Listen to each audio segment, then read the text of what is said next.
Recently, I've seen an increase in videos where people try to accomplish a mundane task in a video game as fast as possible. Whether it be how fast can you touch grass, how fast can you get a rupee, or how fast can you pick up a banana. But today I thought I'd throw my hat into the ring and ask a very specific question. Just how quickly can you game over in every Zelda game? Just how long does it take to lose all your hearts, and how early can you accomplish that in a game?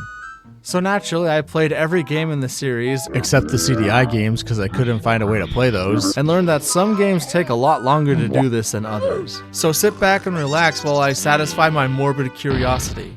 Starting with Zelda 1, after entering my name and hitting start, I immediately head north and bash myself into some Octoroks until I turn to dust. On to Zelda 2, where we leave the sleeping princess in her castle and immediately go into the grass and gun straight for the bigger, scarier Shadow Demon, because that's what spawns the bigger, harder monsters in the battle dimension that you go to in this game. Walk into some slimes and some weird beast man things until I finally die in the most eye-hurting way possible. And since I know this game is weird and has a life system, and to avoid angry comments about it later, I went ahead and died all 3 times to make sure I got the game over screen as well. Now for Link to the Past, which is my personal favorite game in this series. After a bit of dialogue from Zelda and our uncle leaving us, I follow him anyways to the castle hidden path and watch him die before my eyes before I steal his gear and walk into the next room where some unpaid interns in the basement beat me up for some college money. Now we move to the Game Boy and Link's Awakening. After waking up in bed and talking to the woman of my dreams, and then to her Mario dad who gives us our useless shield, I head past a tame chain chomp out of the village and to the right, where I find another Octorok ready and waiting for us to ram into it. Okay, so before hitting the Oracle games, I actually want to go straight to the Link's Awakening remake on the Switch, because for this video I want to compare the remakes and remasters of Zelda games with their original counterparts to compare any changes and see how it affects the time. Which in this case isn't very much. We still wake up, talk to Marin, talk to Mario, and pass the chain chomp, so we can go straight down like we did before, where we find an Octorok just under the cliff and then once again bash into it until we pass out. Heading back in time to Oracle of Ages, we start the game and get transported to a mystical land where we find a weirdly blue Impa being attacked by Octoroks that sadly leave before we can use them, push a weird rock and we find Nehru singing her beautiful song. But turns out Bloompa was actually possessed by an edgy Capcom Zelda OC who possesses Nehru and starts messing with the timeline in heinous ways such as killing off the monkeys, making a man ugly and ruining his love life since she's jealous and hates all men, and making the CDI games canon. After Ralph runs off to find a gold medal or something, we grab our sword from Impa, head up north, and we sadly pass away due to Octorok related head injuries. Now on to the sister game Seasons, which is very similar in start with Ages, with Blarg being teleported to a random magical place, where we meet another Oracle, only instead of listening to the sweet notes of Nehru, we get to dance with Din. Until suddenly a tornado comes and everyone died in a tornado. While Din gets kidnapped so that this guy can mess with all the seasons because he wants to cause chaos and I guess he just hates farming. Once we come to, we can head north and aggressively try to hug the Octoroks who really don't want to be touched right now. Now it's finally time to jump to the 3D games with Ocarina of Time on the N64, the most overrated Zelda game ever made because Link to the Past is the far superior Zelda experience. Anyways, now that I've triggered everybody, we wade through a bunch of dialogue and cutscenes until we can finally take control, leave our house, and pull a sweet backflip off the balcony, followed by a speedrunning trick of holding Z and running really quickly backwards. We make our way towards the Kokiri sword, which is being guarded by a rolling stone, and let it hit us a quarter of a heart at a time until we finally kick the bucket. I also tried a second attempt where I went into the Lost Woods to see if anything could kill me faster, where I did find 2 business scrubs who do half a heart each, but sadly it was a little too slow, so the boulder stays. Now let's compare it to the remake on 3DS, which I believe is the superior version of this game. Unfortunately, I don't have a 3DS capture card and Citra is dead now, so I had to rely on the old-fashioned 2000s way of getting footage. Sorry. This version is basically exactly the same as the original, only it looks better and the dialogue boxes I noticed went a little faster. But we still do the same thing, we backflip off, we walk backwards really fast, we go towards Kokiri Sword, and we let the Rolling Stones Indiana Jones us. Majora's Mask is widely considered to be the darkest game in the series, but let's see just how true that is by seeing just how fast we can die. The game starts, and after we get mugged by Majora and dragged through the forest by Epona, we end up doing super cool parkour and fall into a tree, and we're done. That's it. Link is dead. Everybody knows that Link is dead in this game, and that's why he becomes a Stalfos in Twilight Princess, so we can stop it here. At least that's what I'd like to say, but to actually get the legitimate game over, it takes a lot longer than that. So we fall down, see a bunch of LED lights, we get turned into a grass type by Majora, and we get hissed at by Tattle before doing some platforming. Now I thought I could jump into this bottomless pit, but weirdly enough they don't do any damage to us, so I have to move onward, go through this section of the forest temple, and go talk to the creepy masked man before going to the town. And the thing about Clock Town, this is one of the safest towns ever with no actual way to receive damage. Even the dog at the start that attacks you doesn't do any real damage. And the guards won't let you leave town because you're a Deku scrub and it's too dangerous outside the walls. But then I remembered the bombers and the minigame you have to play with them, which lets you get access to underground where Skatolas can beat me up instead. But then I remembered in that same minigame, one of the bombers spawns with a Cuckoo, the most deadly thing in the entirety of the Zelda series. So I popped the balloon, started the minigame, tracked down the kid with the Cuckoo, and beat up that chicken until I finally met my feathery demise. But what if I told you there was a secret second way to die even faster using a glitch? When you leave the tower, if you head to East Clock Town, you can do the hold Z move backwards quickly trick to squeeze past this guard and enter Termina Field early, which ironically has 0 monsters spawned in it yet and makes these guards liars. So we keep moving to Icona Valley where we just run into a bunch of respawning bomb shoes until we're cooked. Now let's compare Majora's Mask to its 3DS remake, which I believe to be the worst remake in the entire series. Mostly because of the way they changed a lot of the mechanics from the original game. Everything goes exactly the same and we still can't get hurt from these bottomless pits, but in this version we can't use the walk backwards quickly glitch to get past the guard, so we have to rely on the minigame with the bombers to do damage. But tragically, it's different this time. Remember Cuckoo Kid? Well yeah, he doesn't spawn with a chicken anymore, so now we have nothing in town to kill us this time. Meaning we have to complete the minigame, get the code, and go underground so that the Skatolas can beat us up. Now we finally get to talk about my favorite console ever, the Nintendo GameCube, and the most divisive Zelda ever, Wind Waker. Although I was always on the side of people who really liked the game, especially the art style.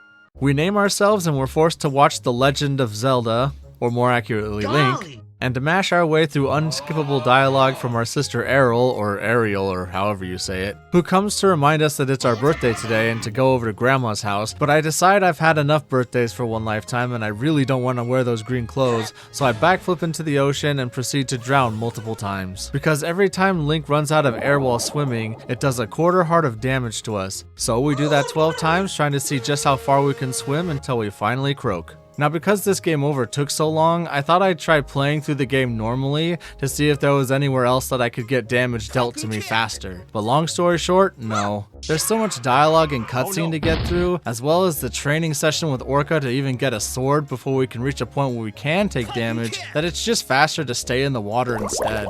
Especially since these bokoblins are super incompetent. But now it's time to compare Wind Waker to its HD remake on the Wii U, which most people consider to be the definitive way to play the game, since you've got the fast sail and better looking graphics, although between you and me, despite the poor resolution, I prefer the colors and graphics on the GameCube version over the HD version. Too much bloom for me. We follow the exact same plan as before, only this time we have the added luxury of skipping the Legend of Zelda intro sequence, and although we can't skip all the dialogue from our sister, we can still backflip into the ocean and start bubbling our life away at a much faster pace. Time for a detour to the Game Boy Advance with one of the best and most underrated Zelda games ever, Minish Cap. When the game starts, Zelda comes to our house to personally pick us up for our hot date to the Picori Festival. While trying to keep up with the ADHD princess, she wins a tiny shield and gives it to us before we head up to the castle. But the path is blocked by a business Deku scrub who for some reason can't actually do damage to me. But luckily there's a tree with a bunch of thorns on it behind him, which I proceed to run into repeatedly until I die while Zelda watches in abject horror. Alright, let's talk about the original Four Swords game, the one that was packaged with the Link to the Past port to GBA and that nobody played because no one had a link cable. You can choose to start at any stage in the game, but every stage is controlled by RNG to determine what layout you get. So after a lot of trial and error, we finally got a stage that started with the death pit right next to us, giving us easy quick access to the pearly gates above.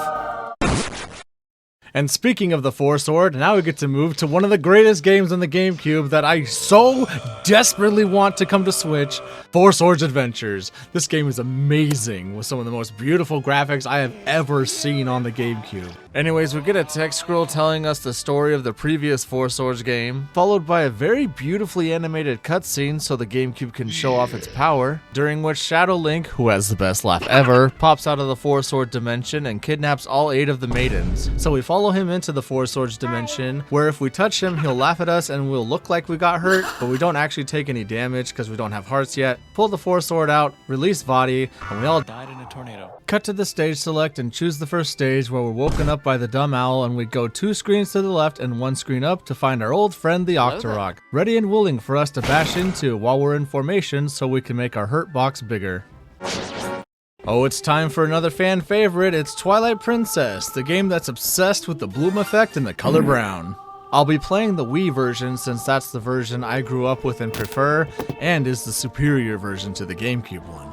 And right off the bat, this game does something that most of the previous ones have never thought to do. It lets us skip the cutscenes despite not being a remake. So naturally, we skip the first cutscene, then we have to go get our horse from our girlfriend Ilya who's hanging out at the spring, skip that cutscene so that we can grab our horse and go back into town where we skip yet another cutscene, before parking our horse next to the store and climbing up the big tree behind it, which when we jump off of it causes massive damage. Do that 2 more times and Zant, my beloved, can stay the ruler of Hyrule. Twilight Princess HD on the Wii U, wow, that's a really cool looking image, is the same song and dance as the original. We skip all the cutscenes and go to get our horse, and we go back into town to start jumping off the tree and break our legs. But here we learn 2 interesting things about this game. First, Blarg can climb a little faster here than he did in the original, but more importantly, every time we jump off the tree to take damage, it only does half a heart instead of the original full heart. So I ended up starting the game over in hero mode, which doubles our damage, briefly forgetting that hero mode re-mirrors the game to be like the Wii, getting our horse, going to the town, and jumping once again. And if you're optimal about it, both versions should take roughly the same amount of time, with any deviations being due to human error.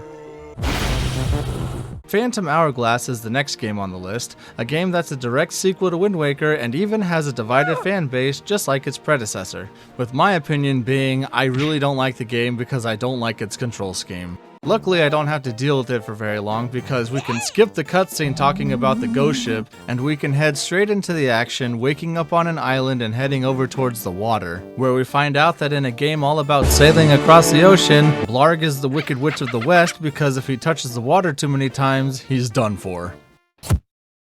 Spirit Tracks is just Phantom Hourglass with a different kind of transportation. Same graphics, same playstyles, same crappy controls, but now you get a train, which is every young boy's dream.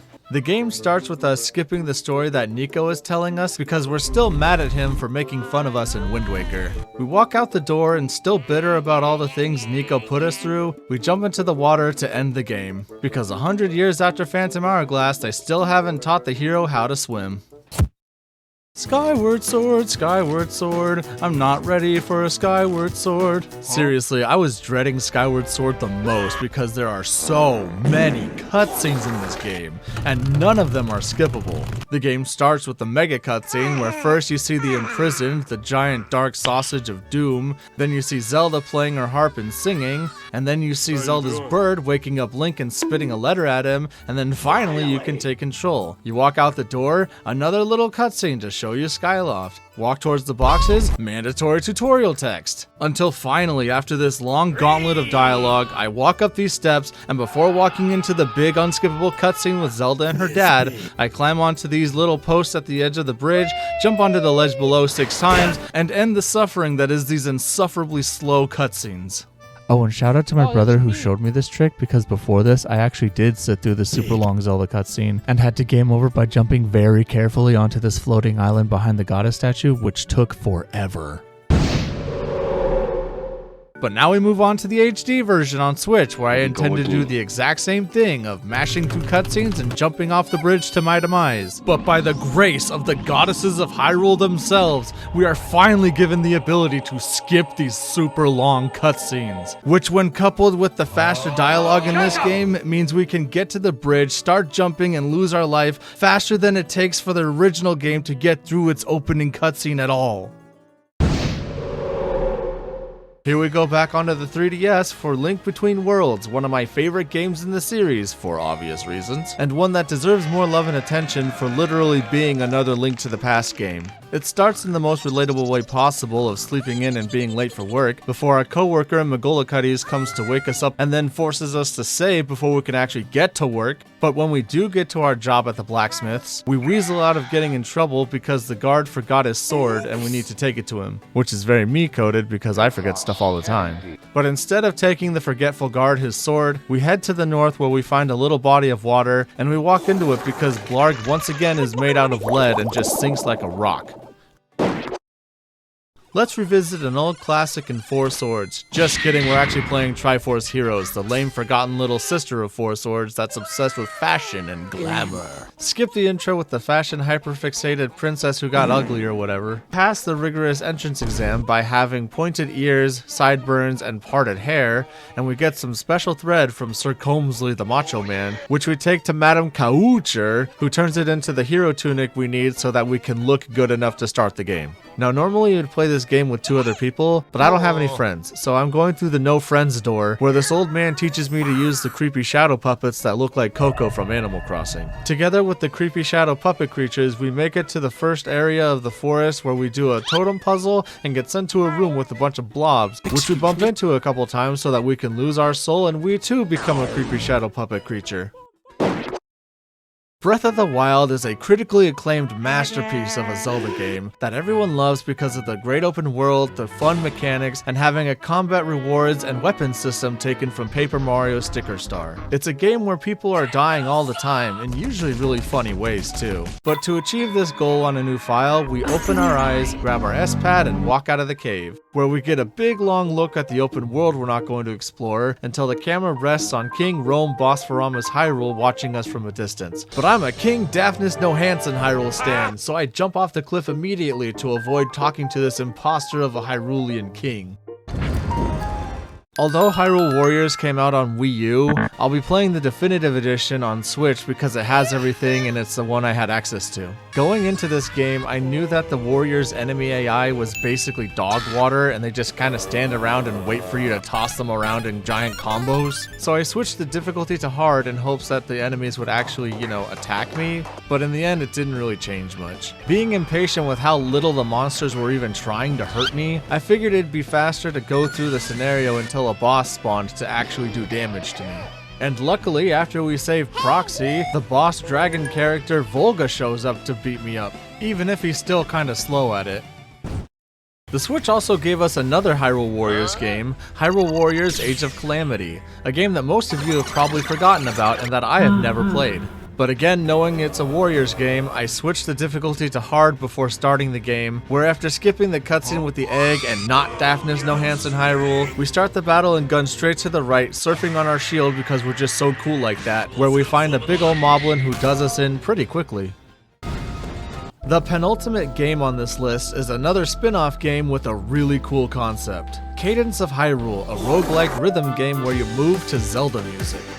Genius. But at first I didn't know how to approach this game and if I should die as Cadence or die as Link, so I did both. Starting the game and skipping the cutscene, Cadence falls into Hyrule and is woken up by a fairy that won't leave us alone. We open the door and learn all the mechanics of the game before going to where the monsters are and start moving to the beat, where we find a blue slime that can put an end to Cadence. For Link, we start over with Cadence and go through the entire intro sequence until we find 2 portals, one with Zelda and one with Link. We go into the Link one, skip the cutscenes, and wake up Link so we can play as him. We walk out the door and start moving and grooving to the fire beat, head over towards where our sword is, and an Octorok starts spitting rocks at us. Let him spit us a couple times and game over. But here's something I wish I'd known earlier. If you go to the settings on the main menu, you can actually turn off the intro tutorial with the fairy and all that Cadence stuff, with the game starting you as Cadence right next to both of the portals. So we go into the Link portal, skip the wake up cutscenes, and start playing as Link to go die to the Octorok yet again, even faster. And finally, we reached the last game on the list, Tears of the Kingdom, one of the best and funniest games I've ever seen because of all the wacky mechanical things people have made, myself included. Unfortunately, I don't get access to any of that stuff because I have to walk down this creepy dark catacomb filled with Ganon particles while Zelda constantly interrupts me with random things she finds. Eventually finding a chamber with 3 bats in it where I stand still and let them relentlessly attack me until I finally fall, which takes forever because I have maximum hearts at this point and they only do a quarter heart of damage each time.